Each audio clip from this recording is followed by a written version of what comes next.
Get out, sister yelled. This building is for successful people. I packed my laptop and left.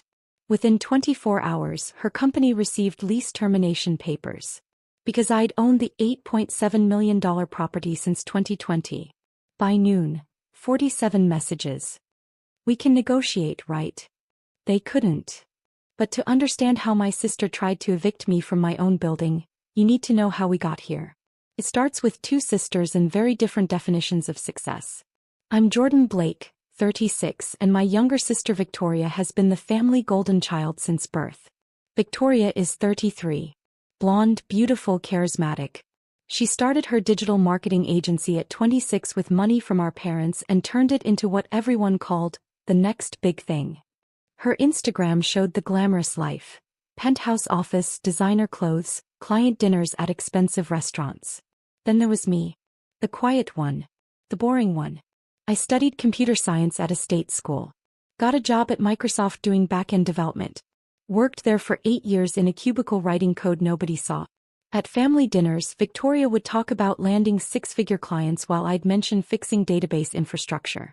That's nice, honey, Mom would say, already turning back to Victoria's stories. Dad was more direct. When are you going to do something impressive? Your sister's building an empire. I quit Microsoft when I was 31. Not because I was failing. Because I'd saved $400,000 and had a plan. I started buying commercial real estate. My first property was a small office building in Bellevue. $1.2 million. I put down $300,000 and financed the rest. Rented it to 3 small tech companies at $4,500 per month each. After mortgage and expenses, I cleared $6,000 monthly. I didn't tell my family. By then, I'd learned that my accomplishments didn't register on their radar unless they came with flash and social media posts. Over the next 3 years, I bought 2 more properties. A warehouse in Georgetown. A mixed-use building in Capitol Hill. I was strategic. Found undervalued properties, renovated them, raised rents to market rate.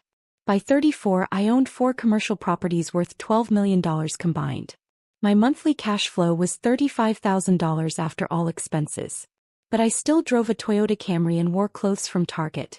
Victoria assumed I was struggling. Everyone did. When I was 35, the building came on the market. 6 stories. Prime location in downtown Seattle.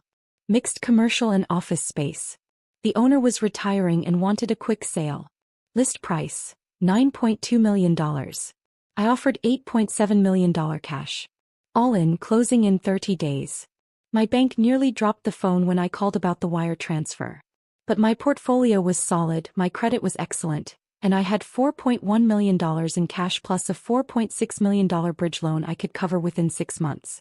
I bought it in July 2020. Set up an LLC called Summit Properties LLC. My name appeared nowhere on public documents. Just the LLC. The building had space for 12 tenants. 10 were already occupied. 2 vacancies on the 4th floor. That's when Victoria called me. Jordan, I need a favor, she said. My agency is expanding. We need better office space. Something downtown. Do you know anyone in real estate? I did. Me. What's your budget? I asked. Maybe $15,000 a month? We need about 3,000 square feet. I had the perfect space. 4th floor, corner unit, windows on 2 sides, newly renovated. I might know something, I said. Let me check. I had my property manager send her the listing. She toured it the next day. This is perfect, she texted with 6 exclamation points. Who owns it? Small Ugly, I texted back. They're flexible on terms if you want a long-term lease. She signed a 5-year lease at $14,500 per month. Moved in September 2020.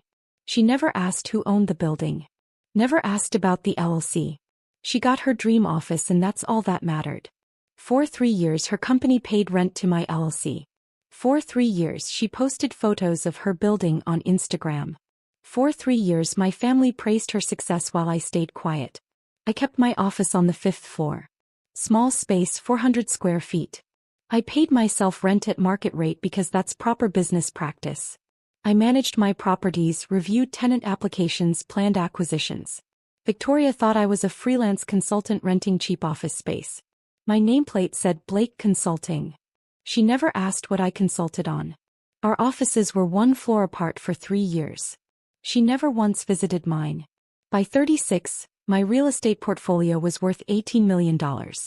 I owned 7 properties across Seattle. Monthly cash flow, $62,000. Annual gross income, $744,000. I'd also started a property management company. Managed not just my buildings but 5 others owned by investors who wanted passive income. That brought in another $180,000 annually.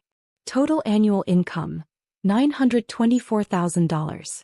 I was 3 years from retiring at 39 if I wanted to. But my family still thought I was figuring things out. At Christmas last year, Victoria announced she'd landed a Fortune 500 client. 7-figure contract. Mom actually cried with pride. Jordan, are you still doing that consulting thing? Dad asked during dessert. Real estate mostly, I said. Oh, managing properties? That's nice. Honest work. Victoria jumped in. Jordan, if you ever want to learn about real business, I could show you around my office. Teach you some things. I smiled. That's generous. I mean it. You're my sister. I want you to succeed. Success. As if I wasn't already there. I let it slide. I always did. But Victoria's company was changing. The success was going to her head. She started treating the building like she owned it. Complained about other tenants to my property manager. Demanded priority parking. Asked for renovations to common areas. My property manager Sarah called me monthly with updates. Victoria Blake is requesting we repaint the lobby in her brand colors, Sarah said in March. Denied, I said. She's also asking for reserved conference rooms. Everyone shares the conference rooms. Denied. She's not happy. She's a tenant. Not the owner. Should I tell her who the owner is? I thought about it. Not yet. The tension escalated in April. Victoria started having her assistant come to my floor to use the printer because theirs broke. Fine. Then they started using our kitchen.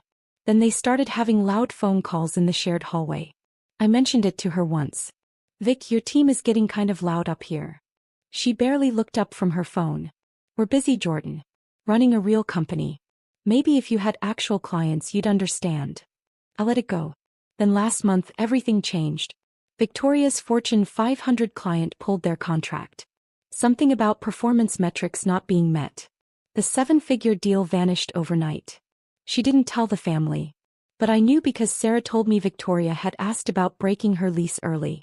She wants to downsize, Sarah said. Move to a smaller space. Says the rent is too high. What did you tell her? That she has a binding 5-year lease with 3 years remaining.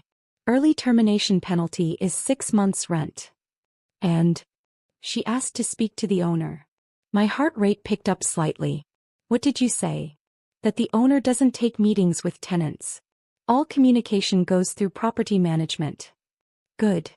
But Victoria wasn't done. She started cutting corners. Complained about the rent in Instagram post. Made passive-aggressive comments about greedy landlords in her stories. Then 2 weeks ago she saw me in the elevator. Jordan, what floor are you on again? 5th. What do you even do up there all day? Consulting. Property management. She laughed. Property management? Like you manage other people's properties. Something like that. God, that sounds boring. No offense. None taken. You should come work for me. I could use someone organized. Pay you maybe $50,000 a year? It's not much, but it's better than whatever you're making now.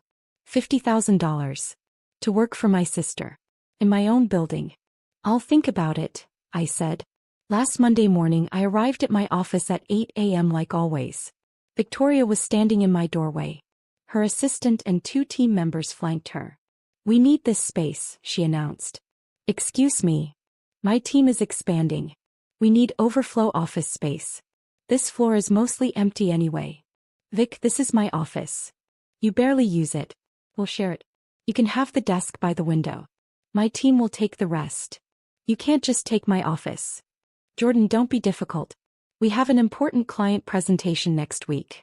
We need space to prepare. Then book the conference room. The conference room isn't private enough. We need dedicated space. Her assistant started moving my things. Actually started packing up my desk. Stop, I said firmly. Victoria stepped closer. Listen. I'm running a real business here. You're doing whatever this is. I need you to be a team player. This is my office. I pay rent for this space. And I'll talk to the landlord about compensating you. But right now I need this room. The assistant had packed my laptop into a box. That's when Victoria said it. Get out. This building is for successful people. Real businesses. Not whatever hobby you're pretending is a career. Her team looked uncomfortable but said nothing. I stared at my sister. Really looked at her. The entitlement. The certainty that she could take whatever she wanted. You want me to leave? I asked quietly. I need you to leave. Today. Pack your things. You can work from home. I could have told her right then. Could have ended it immediately. That I smiled. Picked up the box with my laptop. Hey, I said. Okay. He seemed surprised. You're right. This building is for successful people. I walked out. I sat in my car for 10 minutes. Not upset. Calculating. Then I called Sarah. Sarah, it's Jordan. I need you to prepare lease termination documents for Victoria Blake's company. Silence. Are you sure? Completely sure. 30-day notice. Site violation of lease terms. Unauthorized use of property, harassment of other tenants, and material breach of quiet enjoyment clause. That's going to be messy. It's going to be educational. When do you want me to serve the notice? I checked my watch. 9:17 a.m. Tomorrow morning. 8 a.m. sharp. Have it hand-delivered by a legal courier. Include the early termination penalty calculation. 6 months rent, $87,000. She's going to lose it. She's going to learn something. Next I called my attorney Marcus. Marcus, I need you on standby. I'm terminating my sister's lease. Your sister rents from you? For 3 years. She doesn't know I own the building. He whistled. This is going to be interesting. I need you ready in case she lawyers up. Which she will. I'll prepare a defense brief. Your lease is airtight, right? Standard commercial lease. She signed it. 5-year term. Early termination penalty clearly stated. Then you're covered. But Jordan, family and business. I know. That's why I'm doing this. I spent the rest of Monday working from home. Reviewed the lease. Checked every clause. Made sure I had documentation of every complaint Victoria had made, every violation, every entitled demand. By 5 p.m. I had a folder 2 inches thick. Tuesday morning I woke up at 6 a.m. Made coffee. Waited. At 8:03 a.m., my phone started ringing. Victoria's name flashed on my screen. I let it ring. She called again. Text message, call me now. Another, this is insane. Another, who the hell do these people think they are? I sipped my coffee and waited. At 8:47 a.m. Sarah called. The documents were delivered, she said. Victoria grabbed them from the courier, read the first page and started screaming. Screaming what? That we can't do this. That she has a contract. That she'll sue. Then she demanded to speak to the owner. What did you say? That the owner stands by the termination. All communication must go through property management or legal counsel. How did she react? She threw the documents at me and stormed into her office. At 9:15 a.m. Victoria called again. I answered this time. Jordan. Did you hear what happened? I heard you got evicted. Evicted? From my office. The place I built my company. These people are insane. What people? The building owners. Summit Properties LLC. They're giving me 30 days to leave. Did they give a reason? Some bullshit about lease violations. Unauthorized use of property. It's ridiculous. What property did you use without authorization? Silence. Victoria. I may have. We needed extra space temporarily. For a project. But it's not a big deal. Whose space did you take? More silence. Vic. Yours. But you weren't using it. And I was going to talk to the landlord about it. After you already took it. Jordan, I need you to focus. I need help. Do you know anyone in real estate? Anyone who can talk to these people? I almost laughed. I might know someone. Can you call them? This is an emergency. My whole company is in this building. What's the early termination penalty? $87,000. Which is insane. I can't afford that right now. Then I guess you need to stay the full 30 days and find new space. I can't find space in 30 days. And I can't pay $87,000. Jordan, I'm in trouble here. Maybe you shouldn't have kicked me out of my office. That's what this is about. You're mad about the office? Jesus, Jordan, grow up. This is business. You're right. This is business. So help me. How? Talk to the property owner. You manage properties, right? You must know people. I do know people. Then call them. Tell them I'm a good tenant. Tell them I'll pay extra. Tell them. Victoria, why do you think they're evicting you? Because they're greedy assholes who... Because you violated your lease. Multiple times. You took space that wasn't yours. You harassed other tenants. You demanded special treatment. You treated the property like you owned it. I'm their biggest tenant. You pay $14,500 a month. The law firm on the third floor pays $22,000. The tech company on 6 pays $28,000. You're not the biggest tenant. You're not even close. How do you know that? I took a breath. Because I own the building, Victoria. The silence was absolute. What? Summit Properties LLC. That's me. I've owned the building since July 2020. That's impossible. Want to see the deed? You couldn't afford. I paid $8.7 million cash. Well, $4.1 million cash and a bridge loan I paid off in 4 months. Jordan, this isn't funny. I'm not joking. You've been renting from me for 3 years. I could hear her breathing on the other end. You've been my landlord? This whole time? Yes. Why didn't you tell me? You never asked. You assumed the building was owned by some faceless corporation. You never once asked who you were writing checks to. But you're just... Just what? You're just Jordan. You don't own buildings. You don't have that kind of money. I own 7 buildings worth $18 million. I clear $62,000 a month in rental income. I've been financially independent since I was 33. You offered me a $50,000 job last week. I make that in 3 weeks from rent alone. This is insane. This is real estate investing. It's what I've been doing while you assumed I was failing. If you own the building, then you can cancel the eviction. I could. Then do it. Jordan, please. I'll apologize. I'll stay out of your office. You'll what? Treat me with basic respect? Only when you need something. That's not fair. You kicked me out of my own building yesterday. You told me it was for successful people. Do you remember saying that? Silence. Victoria. I was stressed. The client thing, it's been hard. You lost the Fortune 500 contract. How did you know that? Because my property manager told me you asked to break your lease. Because I pay attention to my tenants. Because this is my business. Jordan, please. I need this office. My team is here. Our equipment is here. I can't move in 30 days. You should have thought of that before you stole my office. I didn't steal. You absolutely did. You took space you didn't pay for, kicked out the person who did pay for it, and assumed there would be no consequences because you're Victoria and you get whatever you want. That's not who I am. That's exactly who you are. That's who you've always been. He started crying. Real tears. Jordan, I'm begging you. I'll do anything. Anything. Yes. Name it. Pay the early termination penalty. $87,000. Move out in 30 days. Find new space. I don't have $87,000. Then you'll stay and follow the lease terms exactly. No special treatment. No complaints. No demands. You'll be a model tenant for the next 3 years. 3 years. That's how long is left on your lease. Jordan, please. Those are your options. Pay and leave or stay and behave. What about negotiating?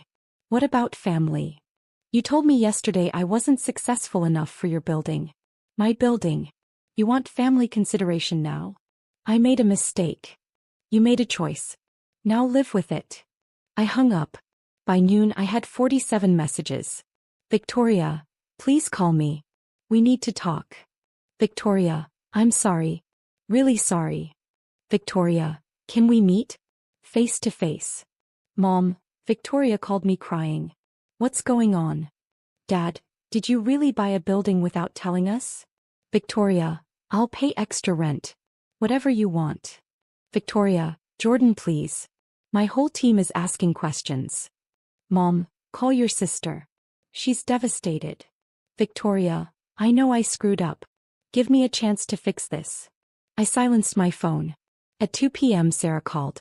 Victoria came to my office with a check, she said. For the penalty? No.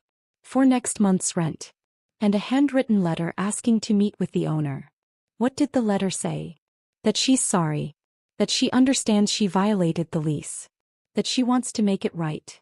Is she still evicted? That's your call. I thought about it. Really thought about it. Tell her the eviction stands unless she meets 3 conditions. I'm listening. 1. Written apology to me and to the other tenants she's disrupted. 2. Payment of $10,000 to cover administrative costs and damages. 3.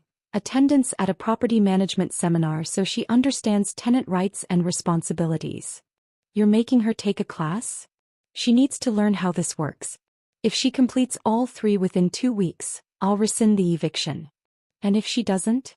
Then she's out in 30 days. Sarah laughed. You're enjoying this. I'm teaching her something she should have learned years ago. Actions have consequences. At 4:30 p.m. Mom called. I answered. Jordan Elizabeth Blake, what is happening? Hi Mom. Victoria says you own her office building? And you're evicting her. Both true. Since when do you own buildings? Since I was 31. I own 7 now. 7 buildings? Worth about $18 million combined. Mom was quiet. Then, why didn't you tell us? Would you have believed me? Or would you have assumed I was lying for attention? That's not fair.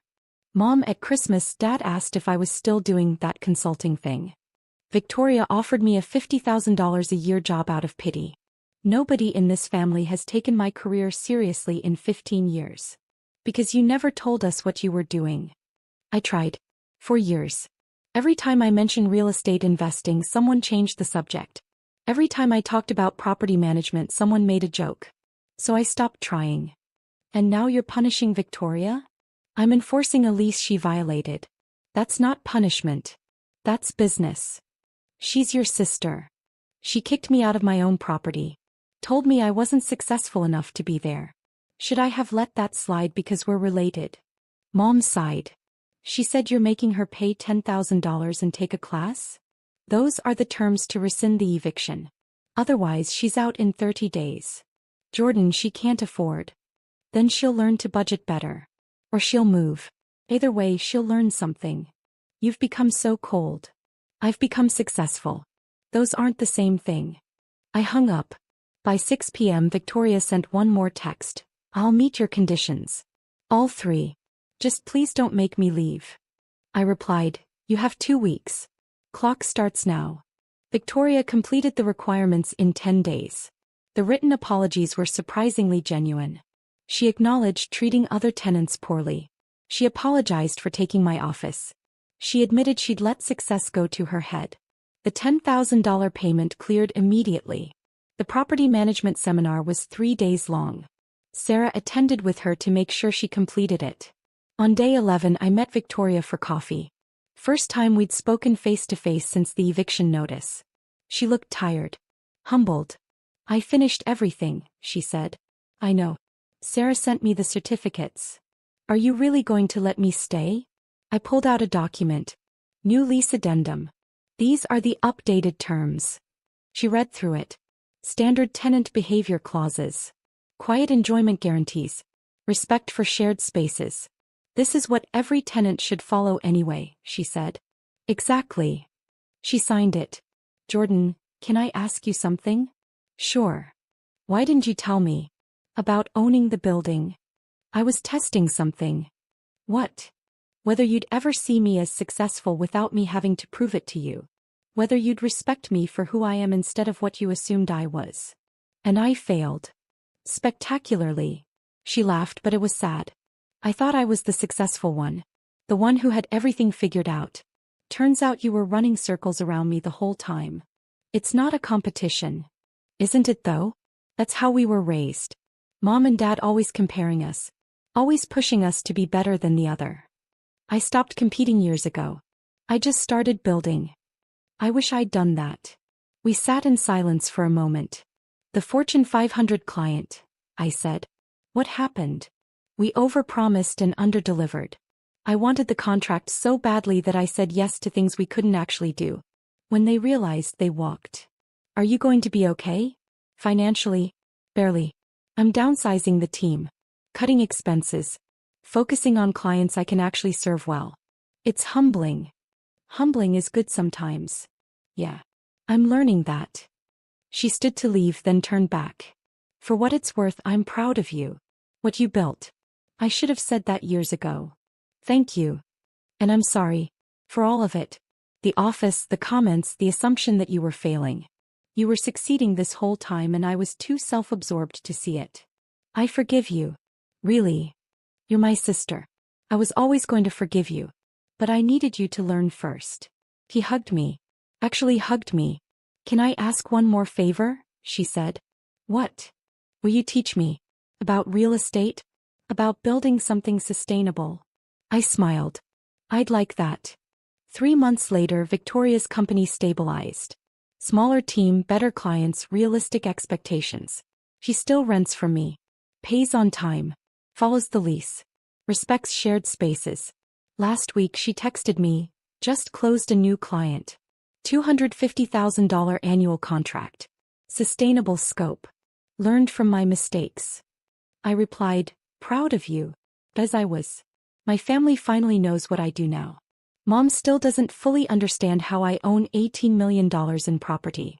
Dad asks awkward questions about mortgages and LLCs. But Victoria gets it. He sees me now. Last Sunday we had family dinner. Victoria brought it up naturally. Jordan just acquired an 8th property, she said. Warehouse in Tacoma. She's converting it to creative office space. Mom looked surprised. Another one? Yeah, I said. Closing next month. Dad actually looked impressed. How much was it? $4.2 million. And you can just buy that? I can. For the first time in my life, my parents looked at me with something like respect. It felt good. But I didn't need it anymore. I'd already proven everything I needed to prove to the only person who mattered. Myself. The building where Victoria works. The one she tried to kick me out of. Every time I walk through that lobby, I smile. Because it's mine. Every floor, every lease, every dollar of equity. She learned that the hard way. And honestly, that's exactly how she needed to learn it.